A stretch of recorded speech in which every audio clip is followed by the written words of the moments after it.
So we're ready to begin. Welcome, everybody. I'm Vanessa Rubio. I'm the academic chair here, professor of the School of Public Policy and associate dean of the SPP as well. So it is a pleasure to be here with you to discuss and present the latest book by Richard Lapper, Lula, the Man, the Myth, and a Dream of Latin America. But before I get into introducing our author, I will mention some housekeeping issues. So I would ask you to kindly please put your phones in silent so there's no disruptions in the event. The event is being recorded and will be made available as podcast, technology permitting. We're also going to have a Q&A session at the end. And for those of you that are listening to this event online, I would kindly ask you to post your questions in the button that you have at the end of your screen. And also there's going to be a reception after the event here at the Arts Atrium next to this residence. And well, it is a pleasure to have here Richard Lapper, who's an author, a consultant, and who ran the FT Bureau on Latin America for over a decade. And as I said, Richard will be discussing this fantastic book, Lula, the Man, the Myth, and a Dream of Latin America. I read it in the last few days, and just from my perspective, it was a fantastic account of one of the most relevant leaders in Latin America. What Richard does, amongst other things in this book, in this fascinating book, is to take us to the history, the biography, the context that Lula lived to be the leader that he has been over the last few decades, but also the leader that he is today. How biographical events have shaped him, how different leaderships and contacts and stakeholders that he had to engage with have also marked him in relation to his thinking, in relation to his acting, and how he has managed to be that very relevant leader for the region, for Brazil, and how he is a reference today for understanding a very complex and a very intricate country with lots of layers, with lots of subtle elements to understand and to get a hold of. So it is my pleasure to have Richard here with us. And I will begin by asking our author here today to tell us a bit about something that I describe as Lula's DNA. So his upbringing, the poverty experience that he had as he grew up, how that marked him significantly. Of course, the trade unionism that he was exposed and he was a member of since he was young, all his milieu, how he has been shaping and reshaping his leadership style, of course, his social commitment. And this touches upon something that is at the core of the book, which is the myth of Lula. So I would like to welcome our author, welcome Richard Lapper to this presentation, and please, if we can begin to discuss those aspects, I think it would be a good place to initiate. Yeah, thanks, Vanessa. So, in writing this book and looking at Lula's life over a period of, his 80 years, I think there are three things that run through his emergent political personality, like the lettering in the sticks of rock you used to buy at the seaside in Britain. This is his political DNA, as Vanessa describes it. There are three elements to this. There's his commitment to social justice, his pragmatism, political pragmatism, and his cautious approach to macroeconomics, and in particular to inflation. And these are all rooted, as Vanessa has hinted, in his life experience. So let's take those one by one. I mean, the social justice, I think, reflects his own experience of poverty and deprivation. Born in Caetés in the northeastern state of Pernambuco, Lula experienced deprivation as a child.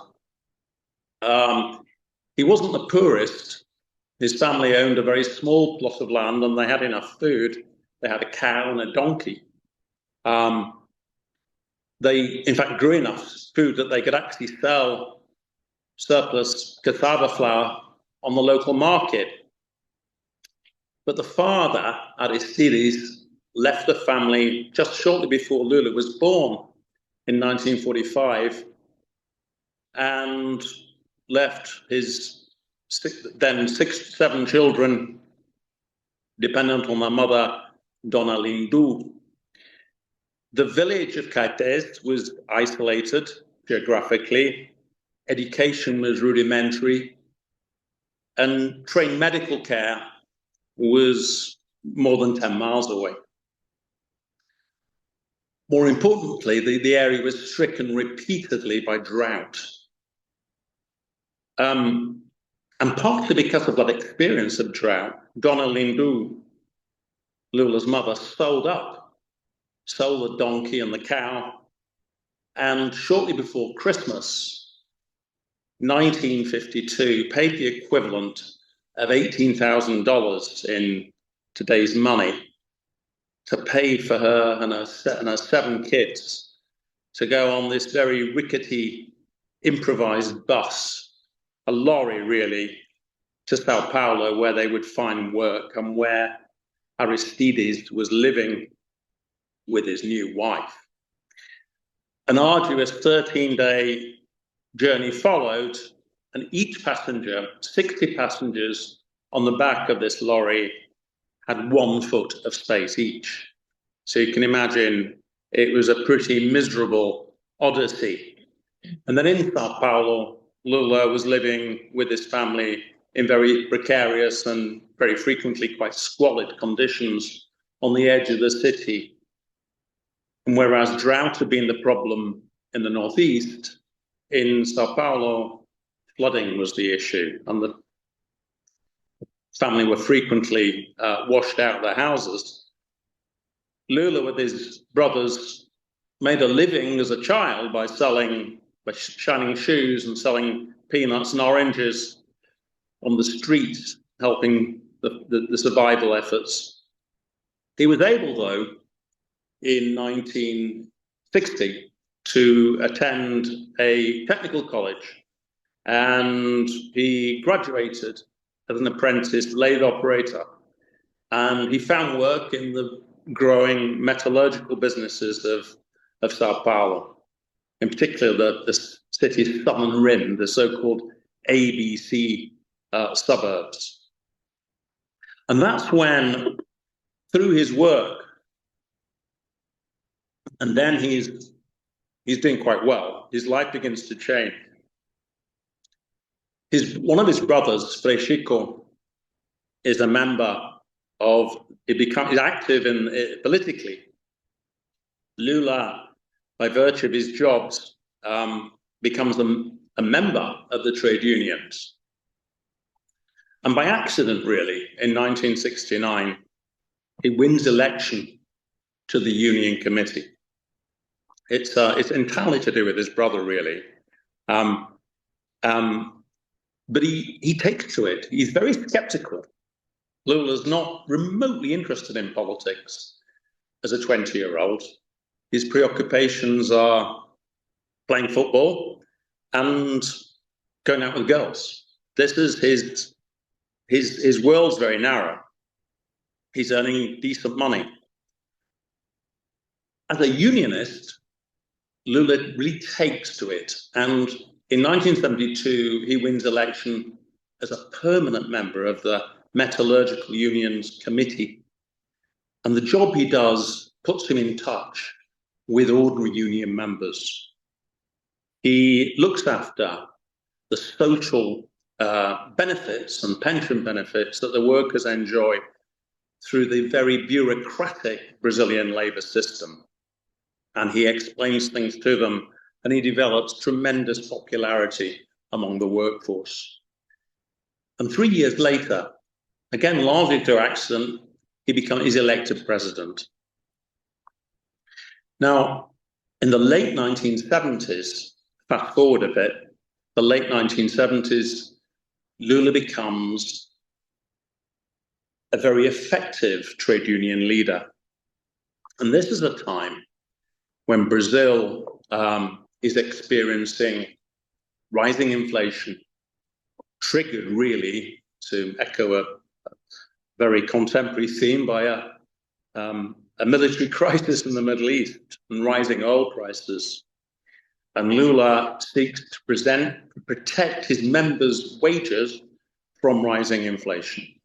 That eventually leads, in 1978, to a wave of strikes that he leads in very courageous fashion and wins a reputation this is the first strike for over a decade. It's a very brave thing to do. This is a government that is still run by a military dictatorship that seized power in Brazil in 1964. It's beginning to liberalize, but it's very uneven, very dangerous. Lula's brother, the political brother, Frei Chico, is arrested and imprisoned and tortured. And this is a big politicizing experience for Lula. But it's through his direct experience of battling to improve working conditions. He's incredibly dismissive at this point of ideological leftists, Trotskyist activists, and I've talked to some of these guys when I was doing the book, who tried to sell their newspapers to striking workers, were sent packing. They're just kicked out of the meetings. Lula scorned the Marxist communist opposition. So and put this pragmatism in his early years of activism. And a third thing that I think is really important about Lula is how he's quite instinctively cautious on the economy and on economic management. He often espouses a kind of homespun approach to economics, seeing it as a matter of common sense that, you don't spend more than you have. He often seems, strikes a kind of Micawber-esque note, sort of happiness is having £20 and spending £19 and 10 shillings. Misery is spending £20 and 10 shillings. It's that kind of approach, similar to the kind of approach that Margaret Thatcher used to come out with in the UK. I remember in 2006, he told me, I learned all this in the cradle, the importance of fighting inflation. His mother, Donna Lindu, who was illiterate, he says that she told him we can only spend what we have. We don't spend what others pay for. And I think he's quite genuine about this. I think there's a sort of it's a basic honesty about living within your means. Very old-fashioned. When he started working in 1960, and really until he got married to his first wife, Lourdes, towards the end of that decade, Lula was living with his mother for the most part, and some of his brothers. And his mother would give his wage to his mother, and she would go back to him and give them pocket money so he could buy his cigarettes and his cachaça and beers and whatever. And this formative experience of pragmatism, caution, commitment to social improvement feeds through into his political life, really. And it's a big part of the success, the political success of Lula's governments between 2002 and 2010, when Lula's approach to politics differs quite sharply to the much more confrontational manners of people like Hugo Chavez or the Kirchners in Argentina. This is the guy, we'll talk about this a bit more later, but I just wanted to mention this here, that in a sense, Lula's fame as an international political leader really builds on his successes in the first decade of this century when he was in government for 2 successive terms. That's kind of, in a way, the DNA. There's another thing, though, and I'm sure Vanessa will ask me about that. Yes. Yes, of course. You mentioned a lot of interesting things in your answer.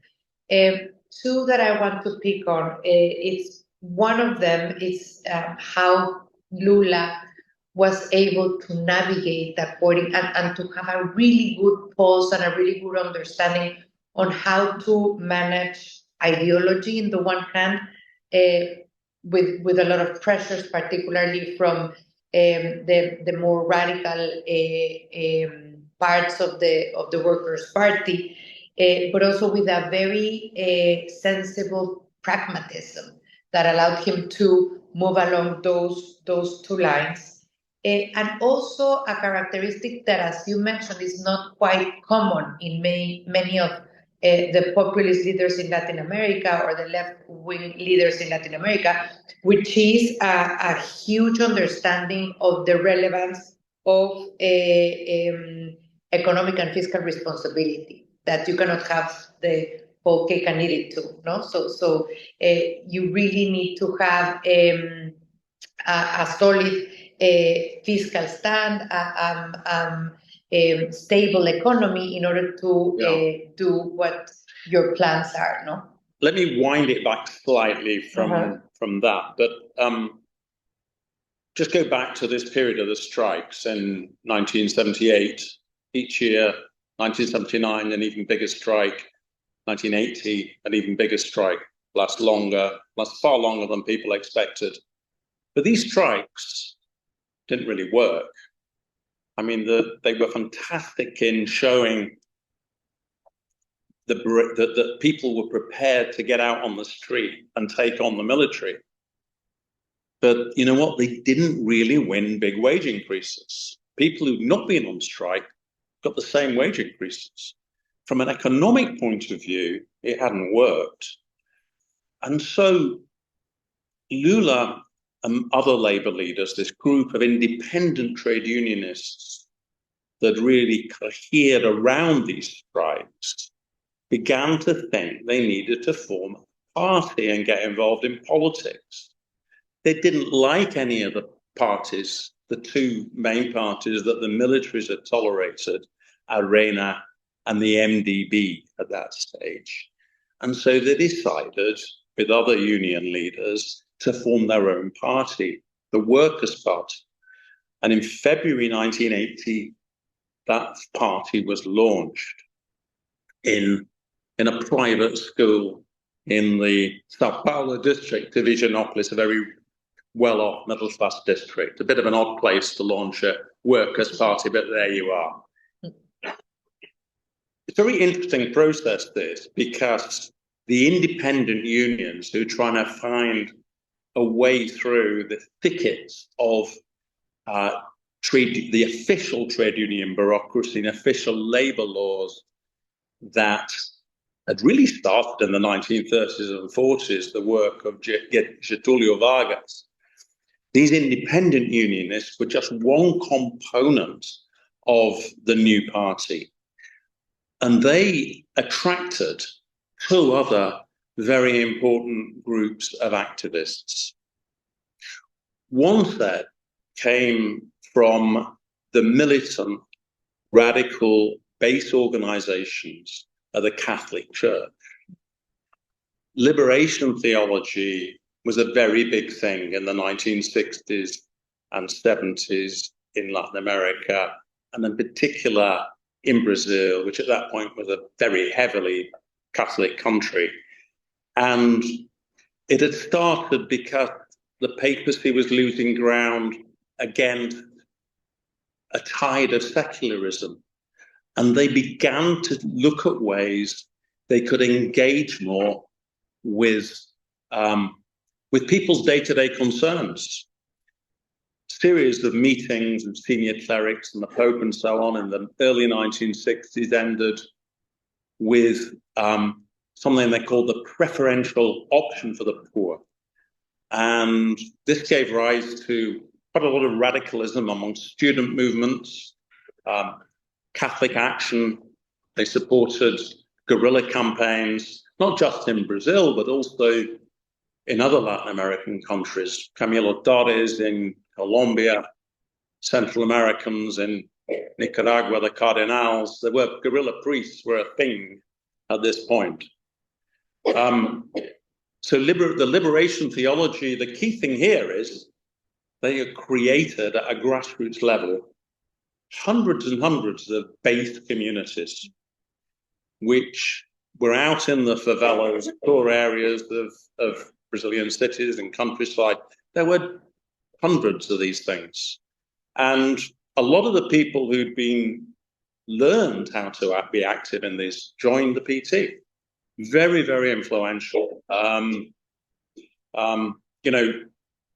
very important writer about the PT, a Brazilian political scientist called Celso Rocha de Barros, who wrote a very good book, which I draw on in the book.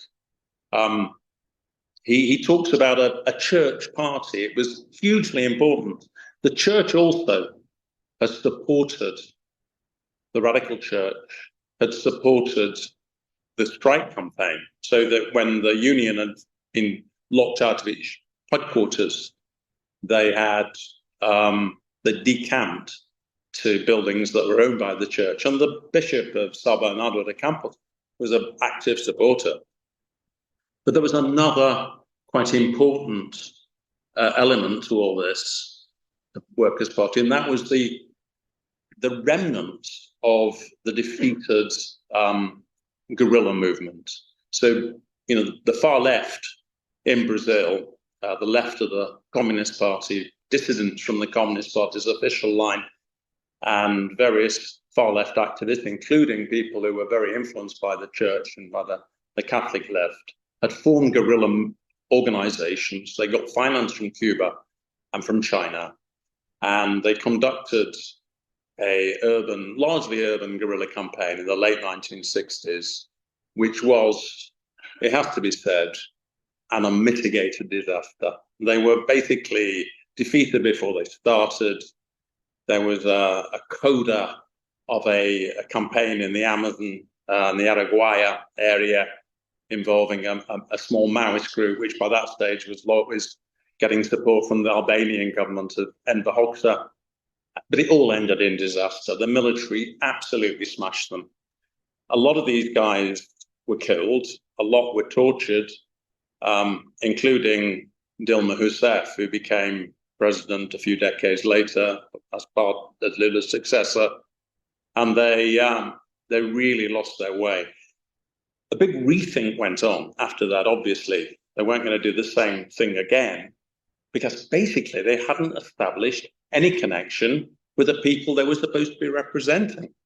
And so a lot of these guys eventually got active in the PT because they were doing the sort of work in local areas, campaigning for improvements in sewage provision or, just basic improvements, lighting, whatever, these tiny little things that seem very mundane, but are actually quite important to people. And they formed the PT, right? Now, the thing is, the PT at this point in the 80s is a very odd mixture. It's got these pragmatic unionists like Lula, who doesn't want, and it's got these rather more ideological folk who've, you know, they dispense with the idea of taking power through force of arms, because they realize it's unrealistic and just not practical, but they still harbor a lot of the same ideas about how the world runs, about imperialism, about how the Americans are dominating Latin America. And so they're quite hard left. So there's an ideological component to the Workers' Party, and it's a very unstable mixture. And in its early years, the PT veers one way and the other. And eventually, Lula and the reformists get a grip on it. And this is only, however, after 3 electoral defeats. You know, Lula in 1989 is quite leaves his kind of Macauberism behind, and he advocates a debt default. He loses the election, and he loses 2 subsequent presidential elections. And it's only after those defeats that they adopt essentially the same economic strategy of fiscal caution and economic stability, keep inflation low, keep the policies that Fernando Henrique Cardoso had introduced in 1994 with a very important economic stabilization plan, the Real Plan. It's only then that the PT move their ground. But also, this is not an easy process. It's not an easy process, and there's constant, and it's still not an easy process. You know, even in the last 3 years in the current government, the left of the PT has often been the finance minister, who's also a PT member. It's often been his most vehement critic. You know, they hate the policies of fiscal stability that Fernando Haddad has really stuck to, and so this is a problem. There's a party that is on the left. It's in a sense a social democratic party, a democratic socialist party, maybe, based on the trade unions, but with these very strong components of, you know, ideological leftism. And the other thing that changed, and again, this is quite important, is that the trade union base from from its beginning, it's what an American academic calls premature deindustrialization. Brazil had no sooner industrialized when factories started closing.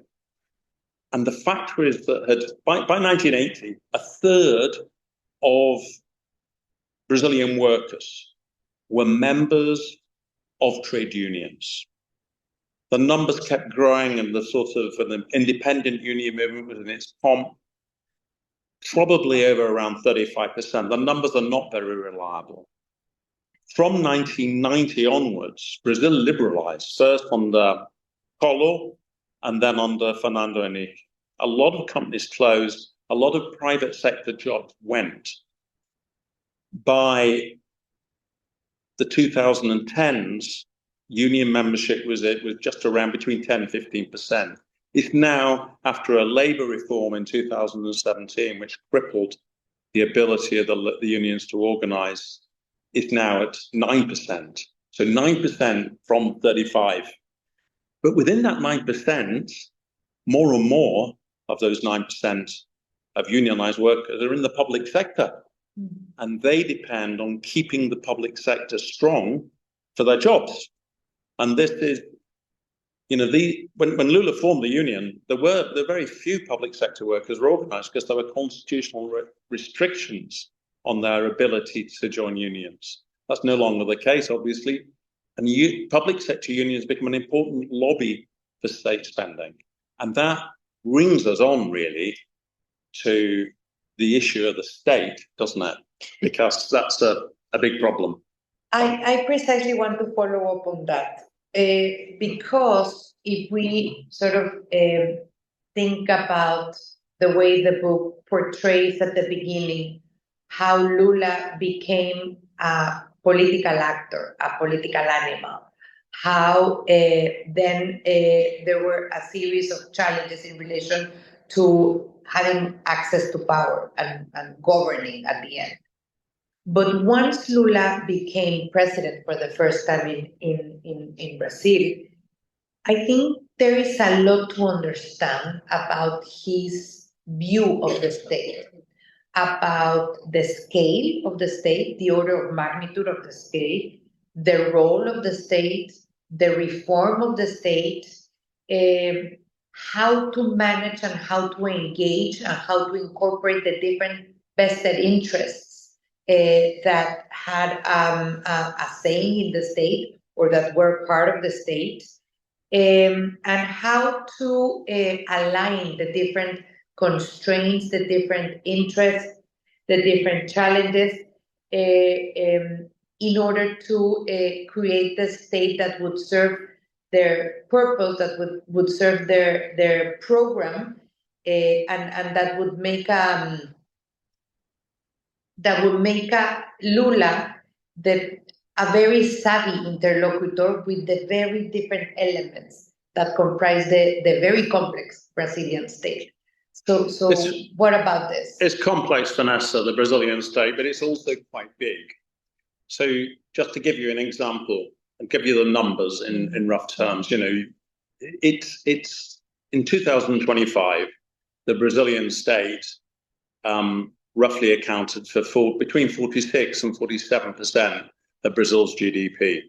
And you might say, so what?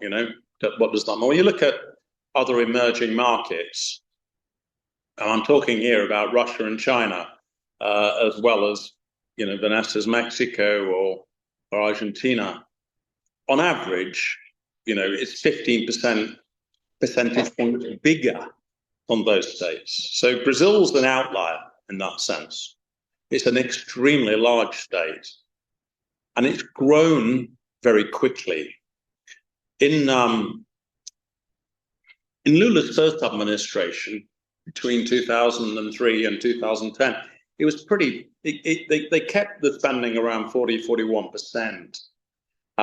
This was the time when the world economy was growing, when Brazil was experiencing a commodity boom, triggered by the entry of China into the world trading system. And so although spending expanded, the economy was growing quite quickly too. So it didn't really matter that much. There was a lot of stability at that point.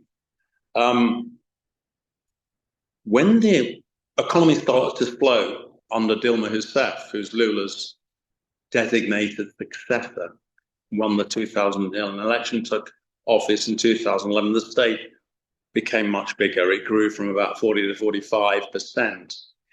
And then again, since 2022, it's risen, again, become much bigger.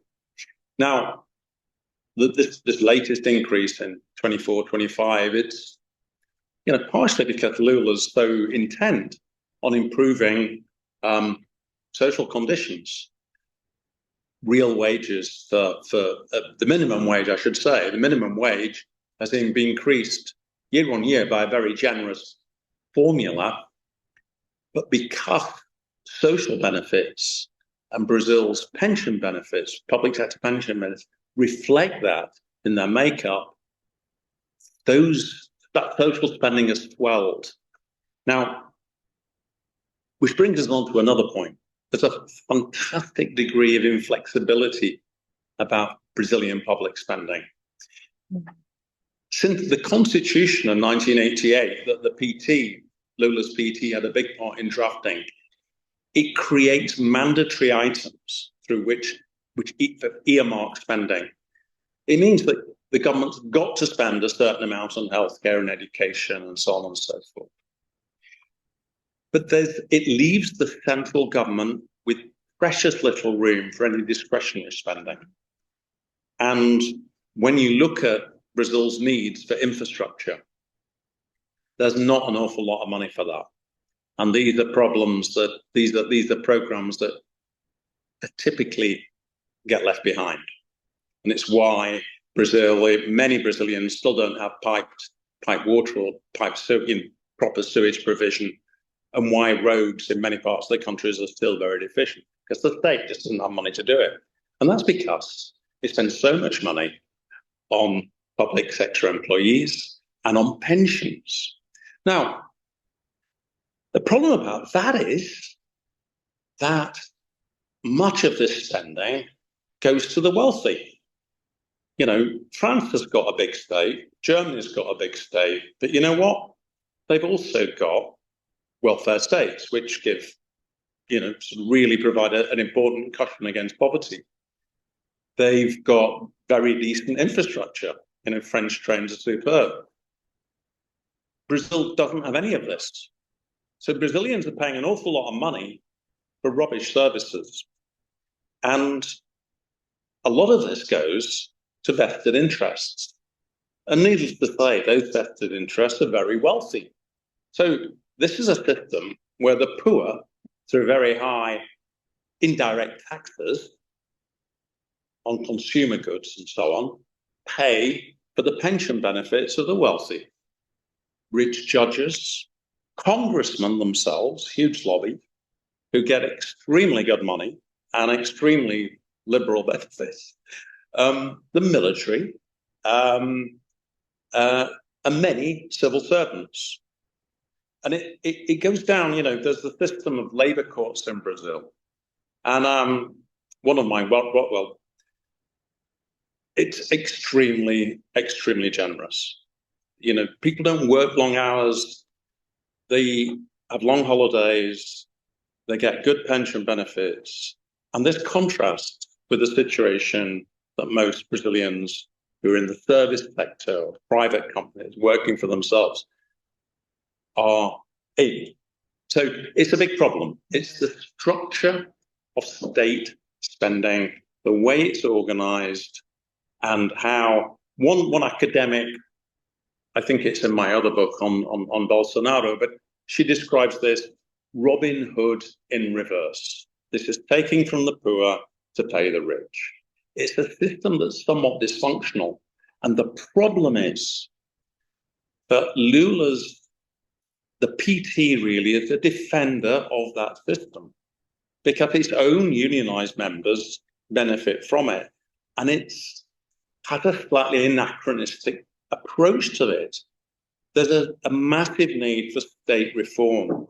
It's what Cardoso used to describe as, the way in which, there's a word I was looking for that I can't remember, but Cardoso was the president who really recognized this issue. He tried to reform it. Didn't make a lot of progress, to be honest, but it has to get back on the agenda.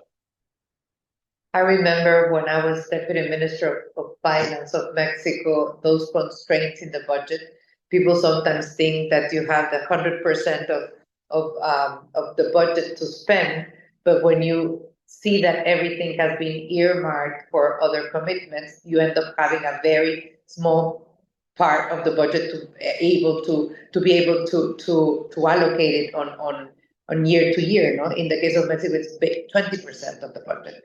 So you have a huge deal of constraints in that regard. And if you add this other constraint in relation to regressive tax systems, then you have a very bad mix there.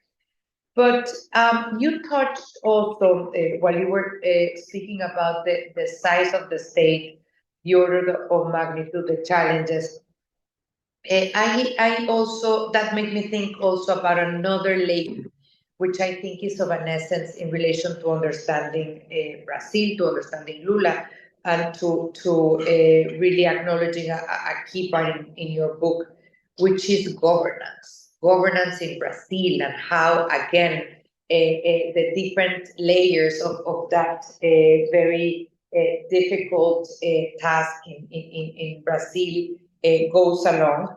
Is not only complex, it's not only sophisticated, it's very, very intricate, with a number of ingrained interests that you describe very well in different aspects and in different times in history. You have the military, you have the parties, you have the trade unions, you have the media and other private sector interests mainly linked to concessions, but also the church that you just mentioned, and how all of these interact in the political system, how all of them use different ways and means in which to have an incidence. Sometimes even we can speak about state capture, no?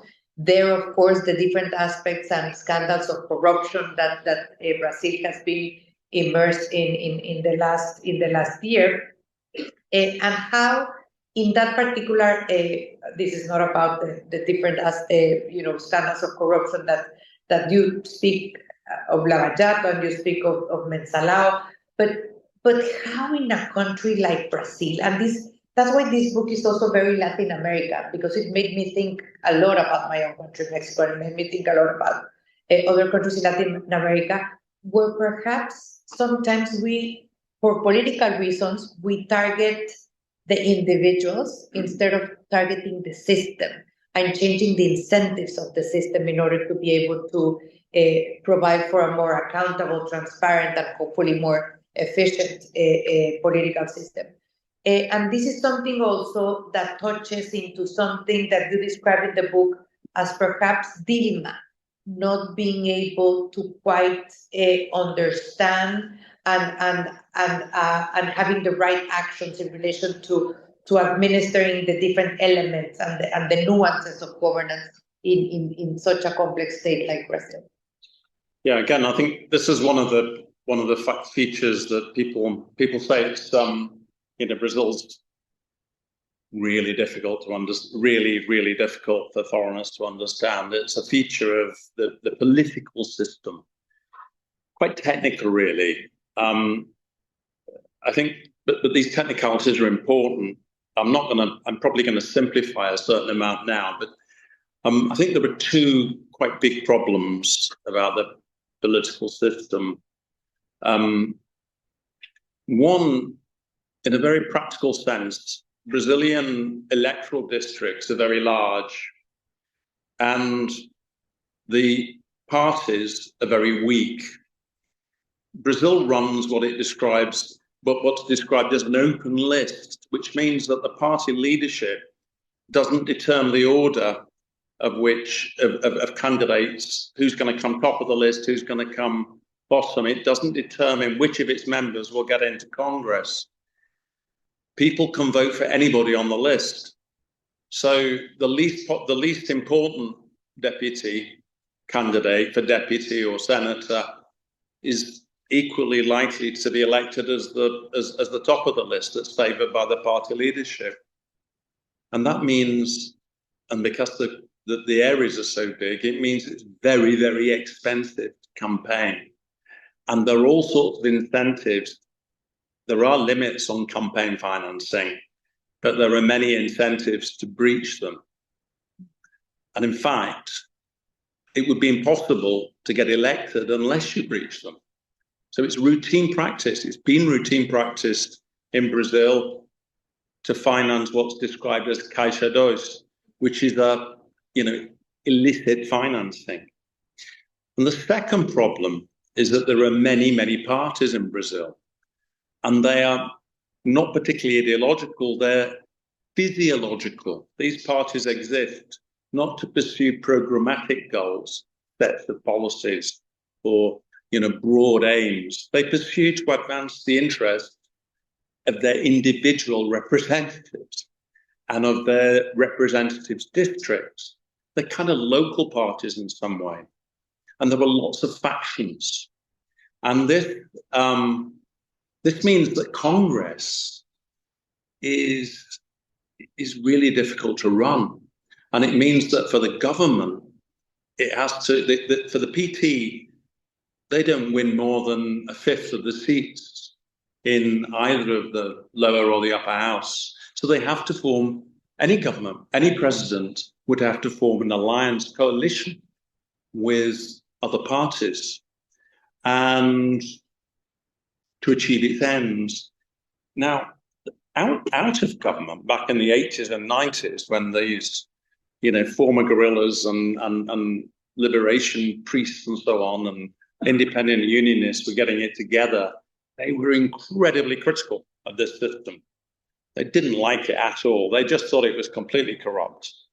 But as they began to realize that when they got into politics, initially at a local level in Brazilian towns and cities in the 80s, they realized they're going to have to take part in it. They're going to have to take part in the same deal make. Dirty, necessarily dirty, but if they didn't, they couldn't win power.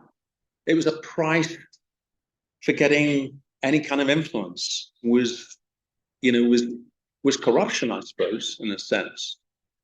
And in government in 2002, Lula, basically they refused to form a coalition with these middle-of-the-road physiological parties. They paid for votes, gave rise to what's known as the Mensalão scandal, the monthly payment scandal, which was a huge story in Brazil in 2005-06, and it led to a big fall in Lula's popularity. He pulled it back because the economic and social situation was so persuasive, so dominant. And they basically resorted to having a kind of system that political scientists call presidential coalitionism, basically allied with the big party called the PMDB. Dilma Rousseff comes to office in 2011, and she's more orthodox politically, more left-wing, in a left-wing sense than Lula. And she's also not a woman who's given to compromise. She's quite headstrong. She hates this corruption stuff. She hates talking to these corrupt senators and ministers. And she wants to clean it all up. And it becomes a big part of her government. From 2011-12, she starts sacking a lot of these ministers for stuff that would have been ignored, basically, by Lula.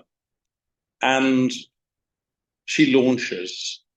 government launches Lava Jato, which is, the car wash investigation, looking at the way both the PT and other parties in the government coalition are siphoning off money from big construction companies and Petrobras, and to finance their own activities. And it leads to this campaign is explosive. It leads to it causes huge damage for the political class in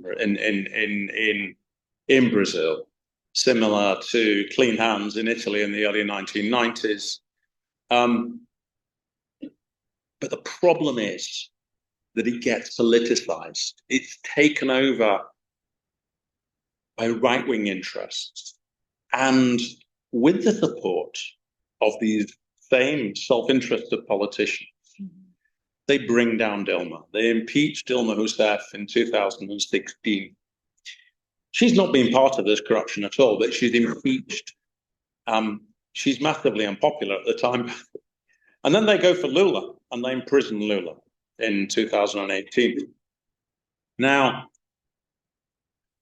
the point about this is there may have been corruption. The PT's response was involved in corruption. It was no worse than that most of the other political parties were engaged in.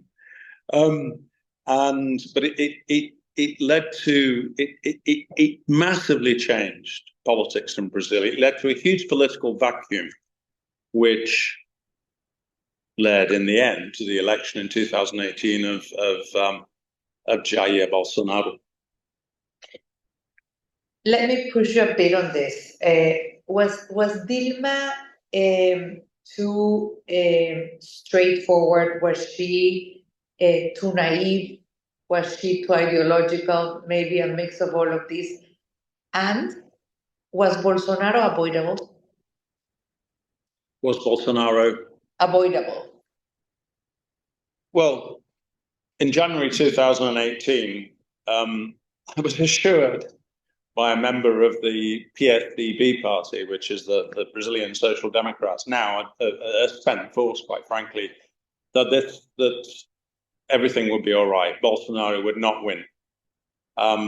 Just as people thought that the political establishment could avoid Trump, could avoid Brexit, there was a good deal of confidence in the Brazilian political class that they could rescue the situation. And I think they misunderstood the degree to which Brazilians have become much more conservative over the previous 20 years. It's not the subject of this book, but the book Beef, Bible and Bullets is about this gradual rise in social conservatism, the emergence of evangelism, Protestant evangelism of a quite radical kind. It's over 30% of the population now, according to the latest surveys, a Protestant evangelist, and they tend to be very much more conservative than Catholics. And they've been big supporters of Bolsonaro. The agricultural lobby that's opposed to environmental controls on deforestation, which we've not talked about it, that was a big part of Lula's success in the 2000s, that they began to get deforestation under control.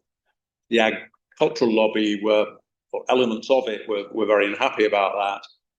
And then the security lobby that is in favor of a hardline approach toward organized crime, which is hugely powerful in Brazil, as it is in Vanessa's Mexico and very many other countries in Latin America. And there's a school of thought that, you've actually got to be much more brutal about organized crime. And a lot of the people who argue that vote for Bolsonaro, or voted for him. And maybe just a final context of comments before going to the questions from the audience. What comes next? What comes next after such a powerful, such a relevant figure in Brazil, but also a reference for Latin America, and particularly in a context of polarization, populism, pendular politics? What is your idea in relation to what will come next in Brazil? Well, at the moment, things can change very quickly in Brazil, but at the moment, the two leading candidates are Lula himself and Jair Bolsonaro's son, Flavio Bolsonaro. I'm sure most people know, but Jair Bolsonaro is imprisoned for involvement in a coup effort in December 2022, following Lula's re-election.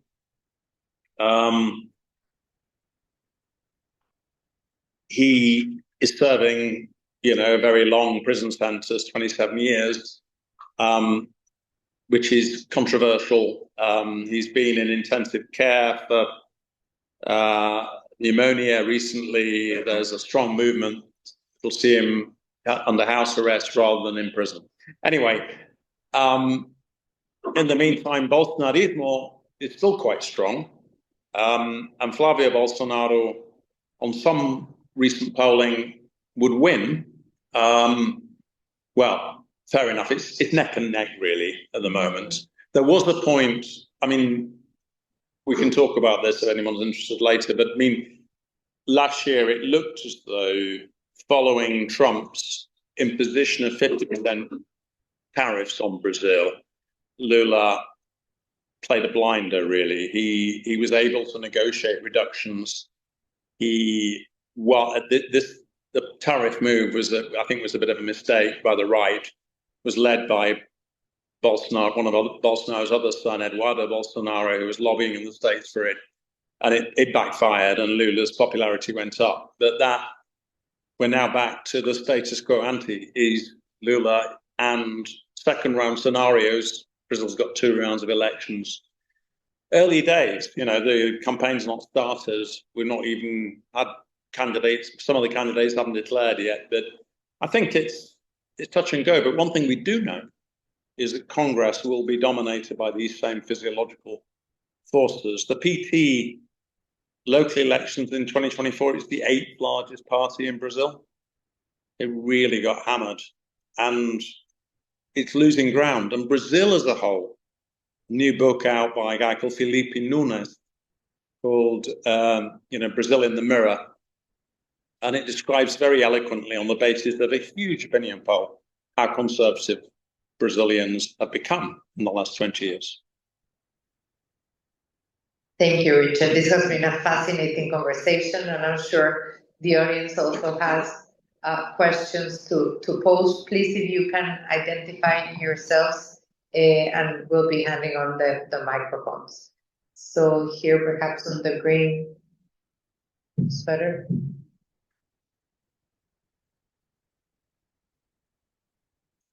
Thank you, Richard. Thank you very much for a very interesting question.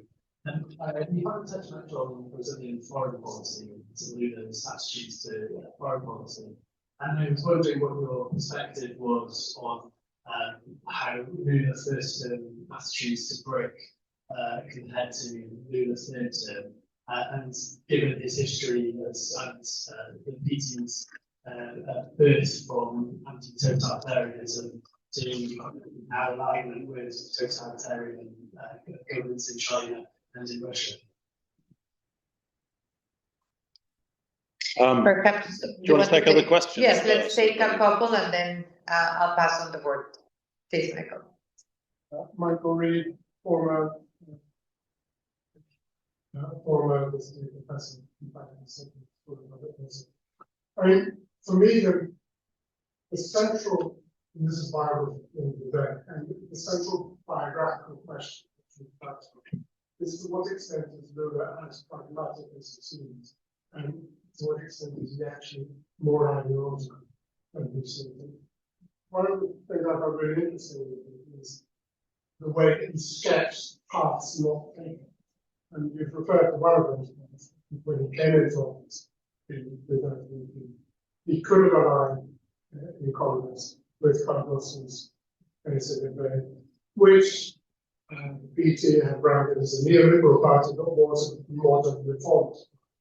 And you could have done much more to forge a progressive modern state without paying all the subsidies and entitlements to the reactionary elements of the time. He chose not.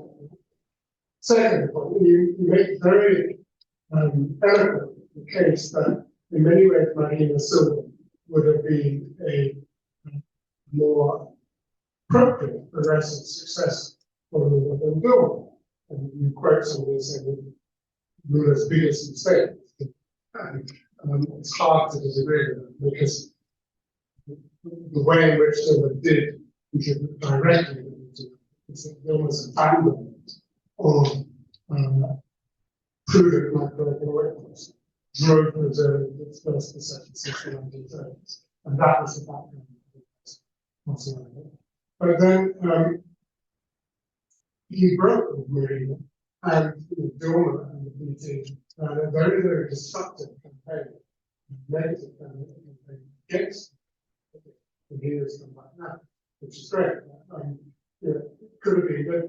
And then last year, referring back to the last question, I mean, Lula remained loyal to the Venezuelan dictatorship and the Cuban. But right until now, many so not all of it. And that actually means that Brazil, the most important country in South America, was a bystander in what Trump was doing in Venezuela. It has no influence whatsoever. And so again, why? Why did he not see that the Venezuelan regime was? Why did he not take those decisions? Is it that he, although the PT without Lula was nothing, is it not much? Is it that he's scared of losing the party? Is it he's actually more ideological when he looks? That, for me, is a really intriguing question. Yeah. I think those two questions are related, really, in an odd way.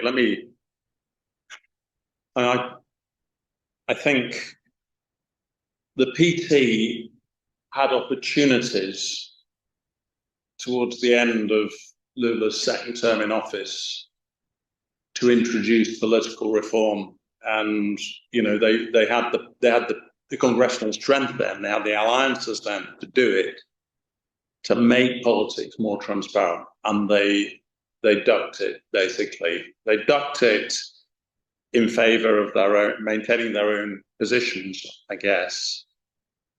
I think I'm not hearing brilliantly, Mike, but I mean, I think you were saying also that one of the things I say in the book was that I think Marina Silva and her kind of politics represented a better future for Lula. I think we probably both agree on that. And a green, market-friendly, socially conscious politics that Marina was about, and that clashed with the orthodoxy of Dilma Rousseff, and Lula opted for Dilma. And Lula in his interviews subsequently has criticized Dilma Rousseff for her kind of headstrong, non-political approach.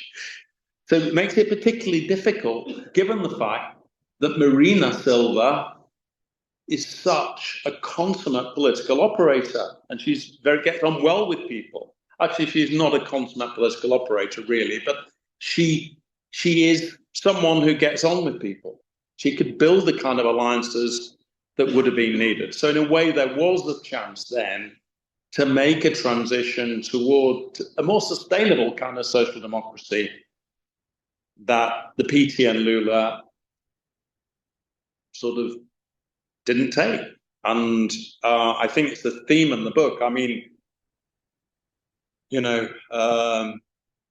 Marina was treated shamefully, as you say. Marina Silva having led one of the government's most successful programs, the deforestation, against deforestation between 2003 and 2008, came up against Dilma Rousseff, who basically, in a very wrong-headed way, I think, built very badly advised hydroelectric dams in the Amazon that weren't very effective in generating electricity and caused an awful lot of environmental damage. And she just refused to talk to people about it. And this led to a huge blow-up in the PT, and the PT, of course, backed Dilma Rousseff. It was taking a more stated line in relation to the economic management also. So that was a problem of transition, which Lula mishandled, and paved the way for this, broader political crisis. Now, in relation to foreign policy, there's a point in 2022 when Lula's elected, and he goes along to the climate change conference in Sharm el-Sheikh in Egypt, and he's like person of the moment, and the opportunity is clearly there to replicate the kind of democratic alliance that he's been able to defeat Bolsonaro with at an international level. It's a clear opportunity. And Biden is still in office in the States. There's a lot of US interest in green politics and the green transition. Brazil's got massively powerful cards to play in that respect because of the importance of the Amazon. Europe's very friendly towards Lula. He's got a great opportunity to reposition himself internationally. And basically, he messes up, I think, quite badly. He, famously in 2023 blames Zelensky for the war in Ukraine, says, he's responsible as well, and and loses a lot of credibility amongst European democratic politicians. And I think this is all explained by the way in which Lula privileges the relationship with the BRICS, because just as he's all in favor of the poor in Brazil, he sees the BRICS as a group of poor countries who are not properly represented, of increasingly powerful poor countries that are not properly represented on the global stage. And these poor countries, Brazil, India, China, and Russia, in 2009 formed the BRICS. And Brazil is a big part of Lula, of the foreign policy that Celso Amorim, the foreign minister, develops, and Lula's entirely in favor with. Now, since 2009, the BRICS have become more powerful, but something else has happened. China has become much more authoritarian. Russia and India have, well, not so much India, but certainly Russia, with the invasion of the Ukraine, has become increasingly authoritarian. They become much more belligerent anti-Western powers. And the way that Lula conducts his foreign policy during 23 and 24 suggests that he's not quite realized that. People are saying, what the hell is he doing? Why is he so close? And, I think it's fair enough. Brazilian diplomats would say, well, look, we are the Democrats with India within the BRICS group. We're trying to argue, but, frankly, they're losing out. They're losing out because China is so much bigger than it was in, 2009. And Brazil's relatively small. It has less weight within the BRICS. So this alliance, Brazil's leverage is smaller. And he could have, I think the opportunity existed for sort of for a new kind of social democratic alliance back in, now everything's up for grabs. Who knows what's going to happen? None of us might, whatever's going to happen with Iran and so on, God only knows. But, it's a different situation with Trump. But yeah, and then to go back, is it simply I think it's kind of a mixture of, it's transactional in the sense that maybe the PT's become a physiological party, just like the PSD, just like, its other central allies. It's transactional in that sense, I think. Lula's determined to keep that's his old party. He's not going to leave it now. I think also, there's the sort of identitarian stuff that the PT are really into, that he's quite into now with Janja, his new wife. That's another factor, perhaps, in underpinning his loyalty to the party. But yeah, it is frustrating that the opportunity has been there, to change things in a more positive way. Thank you. I'll take another 2 questions from the floor, and then perhaps I'll pass on the word to Carolina to tell us what other questions are there online.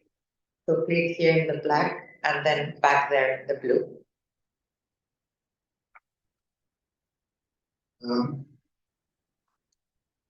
It's on. It's on. Okay, Richard. Lula is 80. Does he have the mental and physical capacity to actually govern? I think Lula's given every sense that he certainly in the second half of last year, that he was rejuvenated by his success in managing this tariff issue that I've talked about. He looks after himself. He still exercises every day. When he was in prison, it's quite interesting how different his routine was to that of Bolsonaro. I mean, you know, Lula had a running machine in prison. He was on it at 5 o'clock every morning. You know, he's constantly exercising. You know, his wife makes sure that he sleeps properly and that he eats properly. You know, people complain in Brasilia that no one can see him because Janja's making sure he's eating, you know, eating right. I know how it feels. You know, I think that means that he's probably going to live a bit longer. You know, he had that fall towards the end of 2024 when he caused himself, you know, he had to cut his head open and stuff. But, I mean, he may well survive a 4th term. It's hard to say. I don't have privileged information, but I think he's in decent shape. I think the problem is what comes next. I mean, who's his successor going to be? And this is anybody's guess. I mean, you know, his favorites are, you know, Fernando Haddad's important. He's going to be potentially governor of Sao Paulo if he wins. Well, I'm not sure he will actually, but he's the finance minister, a more moderate, perhaps a more coherent ideological social democrat. He's described as being the most Tucano, the most PFDB of the PT leaders, by you know, sort of journalists and analysts and so on.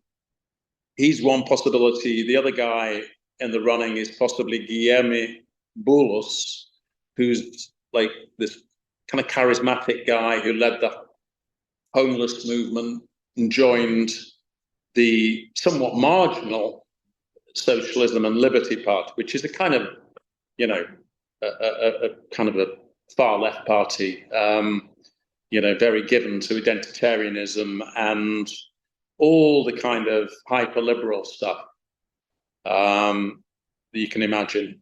Very, which means I think it, you know, but Guilherme is quite close to Lula, quite close to the PT. He's a minister at the moment, so maybe he's someone who will evolve, but no one knows. And the PT itself is, as I said, at a local level, does not have the kind of presence that it did have in the 90s and the 2000s, because it doesn't, you know, they don't run many councils anymore, right? I mean, they don't. They used to run some of the biggest cities in Brazil, you know, with their famous innovative approaches to local management, you know, the participative budget. They don't do that sort of stuff anymore because they don't control very much. And so it's a kind of a bit of a ragtag, it's become a bit of a ragtag organization.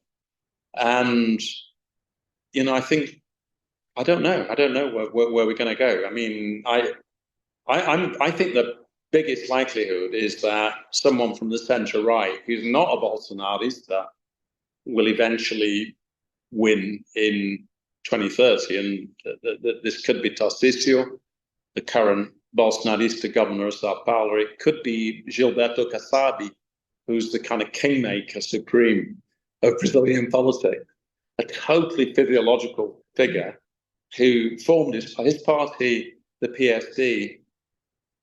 He formed and said it's neither left nor right, nor is it centrist. You know, because it's basically where the power is. You know, whoever's president, Gilberto Kassab will be there. Thank you. Back there, please. Yeah, this is Phil Schomburg from Reuters. I've also worked in Brazil for a long time, covering Lula. My question, you actually answered my question, some of the stuff I was going to ask you, about whether the liberal left in Brazil can survive beyond Lula as a political force. I mean, much of Lula's success has been through his sheer personal, his charisma. You mentioned a couple of other people there. I don't think either of them really have the same kind of charisma or popular appeal that Lula does. After Lula, does the PT continue to really be a force without the liberal left-wing charismatic leader is the way open for Bolsonarism to whatever form it takes in the future to dominate? I think I'd be quite pessimistic if I were in the PT right now about that, because there just aren't it doesn't have the dynamism as a political force. It's not this opportunity that Mike raised. This opportunity in the end of the 2010s to introduce political reform, to shift towards a kind of social ambientalism, which would have great resonance internationally, to adapt to the way the Brazilian economy's changed. You look at this polling that Felipe Nunes did is kind of salutary. Not many people call them. It's less than 25% of people call themselves left wing. It's a declining force. Brazil's so conservative on so many questions, and I think that's very difficult terrain for the left to operate. It's classic. Its heart is these basic organisations, the unions, the liberation theology. Where's that these days? Nowhere really. Thank you, Carolina. Perhaps some of the questions online. What do you think about the trade deal between the Mercosur and the European Union? After all the discussions, would it be actually if it did materialize? Would there be any benefits for Mercosur after all? And this one is in case you watched the movie. It says, does the political violence and repression depicted in The Secret Agent still occur in Brazil?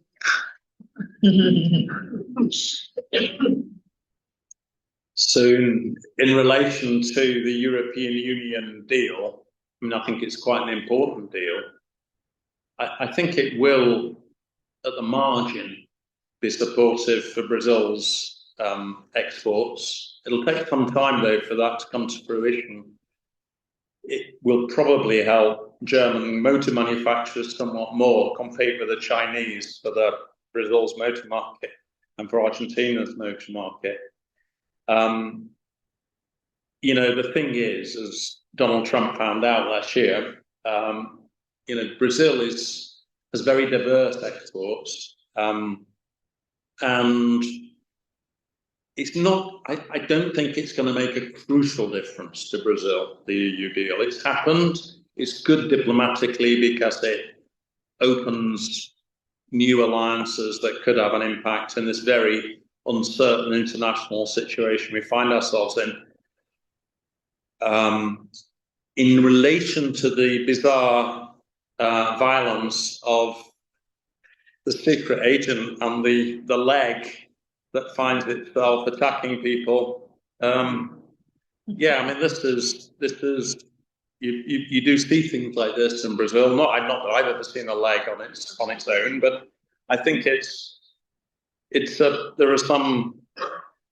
there are some odd things, and it was a very good film. Thank you. I think there was a hand raised over here that I left unattended, if I'm right, over there. Yeah, and let's make it the final question. Hi, good evening. Thank you so much for sharing your insights with us. I'm Olivia. I'm Brazilian. I'm a student here at LSE, and I wanted to ask a question also on foreign policy. Maybe it comes from an optimistic / biased point of view on my part, but then I've got to keep the hopes up. Do you see Lula with a potential role if he's reelected this year? In order maybe to lead an international movement towards multilateralism? As a resistance maybe to what we're seeing happening with, mostly how the US and other countries are leading foreign policy today. Can he maybe assume the role of the global leader who can maybe lead discussions based on multilateralism? I suppose it's not impossible. I mean, I suppose, you know, when I think there was an opportunity, I mean, I think Lula perhaps did have an opportunity to be important, but I think the Ukraine really lost him. His comments on the Ukraine really lost him a lot of credibility amongst European countries, and has made it very difficult for him to have a role there.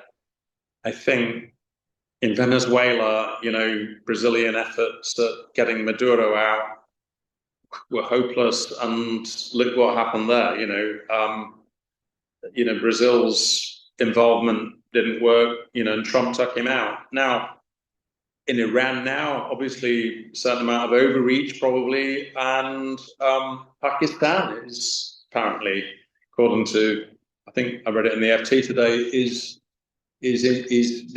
helping broker negotiations between Trump and Iran. I don't know if that's true or not, but it certainly hints that there's a possibility for.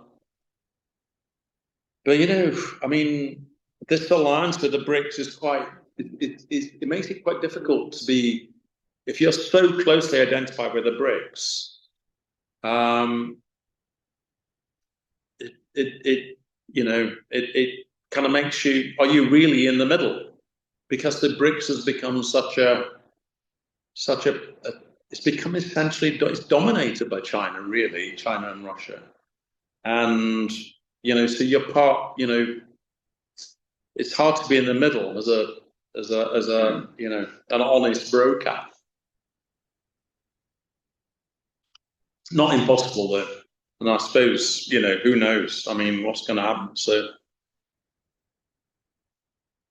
there, I think Cuba poses a very interesting possibility for the future in relation to the hemisphere, and the role of Brazil in Cuba, in the hemisphere, in the dialogue, perhaps with other regional powers, could be an interesting way to move forward. But I mean, I think it's fairly noticeable that Brazil's not been leaping around to provide, you know, oil to the Cubans, right? And it has plenty of oil to sell. Yeah. You know, Brazil is now the biggest producer of oil in Latin America. You know, it's got this historic, you know, Lula's got the historical relationship with Cuba, and they're not, I don't think that they're sort of eager to get involved. Lots of things happening in the region, lots of things happening, of course, and will still happen in Brazil. But I think this has been a fantastic conversation. As I initiated our talk, you take us to a fantastic journey to understand the context of Lula and how Lula has also been able to shape the context not only of Brazil, but that of many other countries and conversations in Latin America. So please join me in thanking our author.